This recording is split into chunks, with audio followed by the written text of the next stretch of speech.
Okay, tell me about your story. What happened with you? Well, I first encountered this situation back in 2018, I believe was the first time. And I went to a contest, flew out to California, had booked a place to stay, and actually spent money out of my own pocket to be able to be there, along with some help from some sponsors. And I realized upon getting there that there was a male in my division. And then it happened again in 2020 when I traveled to Chicago. And the first couple of times it happened, I honestly thought that this was going to be something that was very quickly resolved, that people would realize was not the right way to handle it, and that wasn't the right way to go forward with the situation, that there would be a way to include everyone without doing so at the expense of female athletes. But then in 2021, I competed in a qualifier for a Red Bull contest, Red Bull Cornerstone, and I was invited to a finals event in Lincoln, Nebraska, where I went out and, again, the day of the contest, found out that there was a male in the division. And this person actually went home with $5,000 of the women's prize money, leaving me in second place. At the time that it occurred, I was really unsure how to handle it, and I didn't know how to approach the situation. It's a very uncomfortable situation to be in, obviously. So I reached out to Red Bull privately by email, of which we'd corresponded before, thinking that they would have a discussion with me, but unfortunately they completely ignored me. And it got me wondering how many other people are trying to speak up and being shut down. So I turned to social media, which I had a small following on Instagram at the time. And I posted all the details of what had occurred along with the email that I had sent Red Bull that was ignored. And that post went viral immediately, which was not what I expected, but I quickly realized how many people are really concerned about this issue and how often it's happening in other sports aside from skateboarding.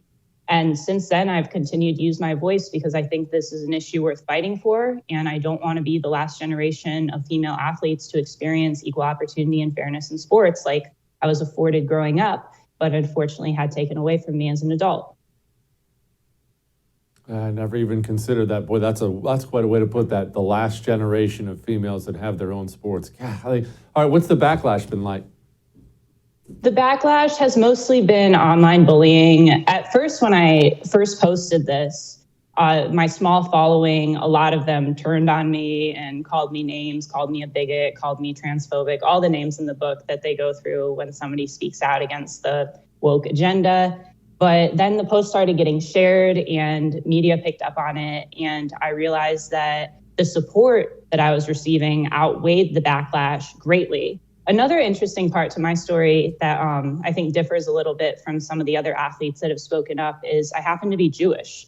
So I was called horrible names and attacked for being a Jew, which really blew my mind because this is a crowd that claims to be all about inclusivity and diversity. But the second I spoke up, I was attacked for my ethnicity. Taylor, you know what? I want to play this video for you, and there's something that's been hitting me. You're the perfect person to ask. Here's this video. What is a woman? Hold on. Hold on. Go ahead. I didn't have anything to say yet. But what is a woman? A person. No, but what is the definition of what is a woman?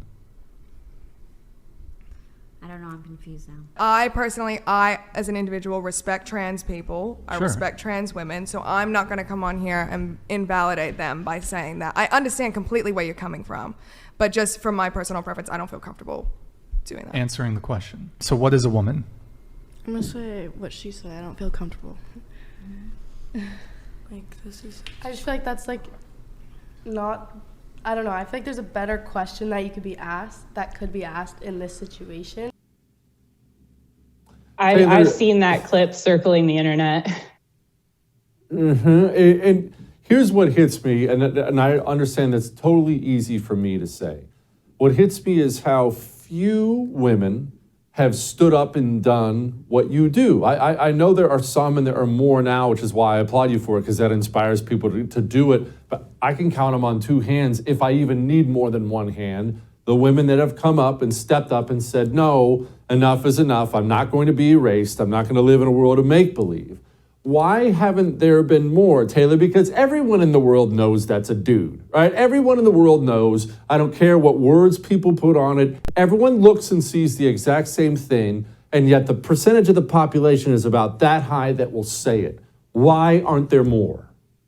It's really heartbreaking to see how many young women especially are afraid to state an obvious fact that women are adult human females. We are females. We have XX chromosomes.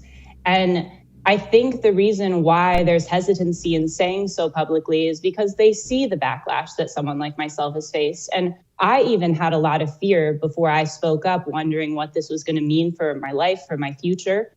But I felt an obligation morally to speak up, especially having been in second place and having been in a contest where there was thousands of dollars involved. I knew that my story mattered and people needed to hear it. And if I didn't say anything, no one would know that this happened.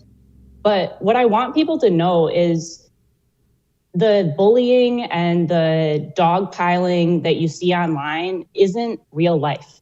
In real life, I have gotten nothing but support. I literally got job offers for this. I actually took one of them, and now I work out at Timcast, which has been a dream job for me. And I've had tens of thousands of people reach out by private message to tell me thank you for speaking up, because they've been waiting for someone to use their voice, and they're scared of consequences like, being doxxed, losing their job, having retaliation against their own children or themselves. And I can understand that, but the fear mongering that we see is a tactic that's used to silence us. And the more people who stay silent, the longer this lie can be painted that we're the minority here, when in fact, the majority of people are actually on our side.